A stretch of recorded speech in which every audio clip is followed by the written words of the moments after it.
Hello friend, তোমরা সবাই কেমন আছো? আশা করি খুব ভালো আছো। গ্ল্যাম্পিয়াসা চ্যানেলে তোমাদেরকে স্বাগত। তো দেখো, আজ আমার কোনো ভিডিও তোমাদের সাথে শেয়ার করছি না, একটু অন্যরকম ভিডিও ফটো তোমাদের সাথে শেয়ার করছি। তো পুরো ভিডিও দেখতে থাকো। আর আমার চ্যানেলে নতুন হয়ে থাকলে চ্যানেলটি সাবস্ক্রাইব করে দিও। আর যারা আমার ফেসবুক পেজ থেকে দেখছো তারা অবশ্যই ফলো করে দিও। আর কে কোথা থেকে আমার ভিডিও দেখছো কমেন্ট করতে কিন্তু ভুলো না। তো আজ আমি যার ভিডিও তোমাদের সাথে শেয়ার করছি, তো আমার ননদিনী। তো ননদিনীর ভিডিও ফটোগুলো ওর বাড়িতে গিয়েছিলাম ঘুরতে, তো দেখলাম ভালো লাগলো, তাই ফটোগুলো দেখো আমি তুলে নিয়ে এসেছি আর তোমাদের সাথে শেয়ার করলাম। আর এই যে আমাদের দেখছো বরমশাইয়ের নাম হচ্ছে প্রীতম। তো প্রীতমদের বাড়িতে আমি আর আমার হাজব্যান্ড, মানে যাকে আমি সোনাবর বলি, তো সে দুজনে মিলেই আমরা ঘুরতে গিয়েছিলাম। আর এই যে দেখো ওদের ফটোগুলো জানো তো খুব সুন্দর, একদম পুরো ল্যামিনেশন মতন করা, যাতে কোনো রকম ফটোটা কিন্তু নষ্ট হবে না। তো যাই হোক, জানি না আমাদের ফটো ভিডিও কবে আসবে, তো সেটা তো অবশ্যই তোমাদের সাথে শেয়ার করব।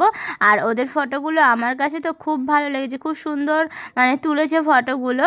কিন্তু হয়তো কিছু কিছু ছবি একটু অন্যরকমভাবে দেখলাম, যেহেতু ওর প্রায় লকডাউনের সময় বিয়েটা হয়েছে, তো এখনকার ফটোশ্যুটগুলো আর আগেকার টোটালি একটু অন্যরকম। আর এগুলো ছিল দেখো রিসেপশন লুক।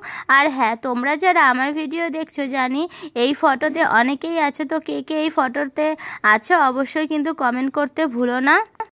আর তারপরে ওর ফটো দেখা শেষ, আর তারপরে চলে গেলাম ওদের দোকানে। আর এই যে দেখো এত সুন্দর ও শ্বশুরমশাই, মানে কি বলবো, ঠাকুর বানায়, আমার তো খুব ভালো লাগছিলো। আর এরকম কাছ থেকে ঠাকুর বানানো আমি এর আগে কখনোই দেখিনি, তো তাই ওদের দোকানে চলে এসেছিলাম। আর এই যে দেখছো আমাদের পুচকু সোনা, এ তো একদম দোকানে গিয়ে সমস্ত কিছু নষ্ট কি করে করবে সেটাই শুধু ভাবে। তো যাই হোক, দেখো অনেকক্ষণ দুষ্টুমি করার পর তারপরে ওকে চা এনে দেওয়া হলো। দেখো এত ছোট বয়সে কখনো আমি তো চা খাইনি, আর এখন এত বড় হয়ে গেছে তাও আমার চা খেতে ভালো লাগে না, কিন্তু এর চা খাওয়া থেকে দেখো চা মনে দিলেই হলো, কিভাবে খেতে হয় সেটাই ও ভালোভাবেই শিখে গেছে। তো যাই হোক বন্ধুরা, তোমরা কে কোথা থেকে আমার ভিডিও দেখছো সেটা কিন্তু কমেন্ট করতে ভুলো না।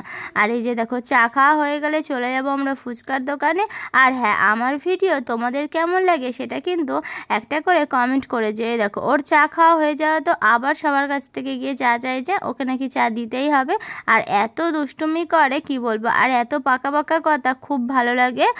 তো সারা দোকানে এরকম করে বেড়াচ্ছে সারাক্ষণ যতক্ষণ ছিল। আর এই যে দেখো তারপরে দোকানে কোথা থেকে যেন একটা শিয়াল খুঁজে পেয়েছে, সেটার একদম পাটাকে ভেঙে রেখে দিয়েছে।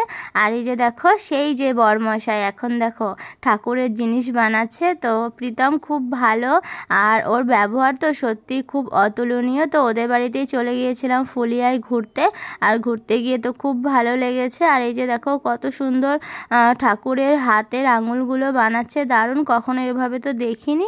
আর তারপরে দেখো ওকে নিয়ে ঘুরতে চলে গিয়েছিলাম পার্কে। আর পার্কে যেতে একটু অন্ধকার হয়ে গিয়েছিল, আর ও কোনো খেলনার জিনিসের ওপরে উঠছিল না, খেলবে কি, যেহেতু এখনও ছোট্ট, ভয় পাচ্ছিল। আর এই যে দেখো স্লিপে উঠে একদম ওকে ধরে ধরেই স্লিপ খাওয়াতে হচ্ছিল, না হলে যদি বাই চান্স পড়ে যায় তাহলে তো হয়তো লেগে যাবে শীতকাল। আর এটাতে তো কোনো রকমে ওকে জোর জবস্তি করে বসিয়ে তারপরেই ওকে চড়ানো হলো। দেখো তারপরে চলে এসেছি আমরা দোকানে, এখন চলে যাবো বাড়িতে। তো আজকের মতন ভিডিও এটুকুই।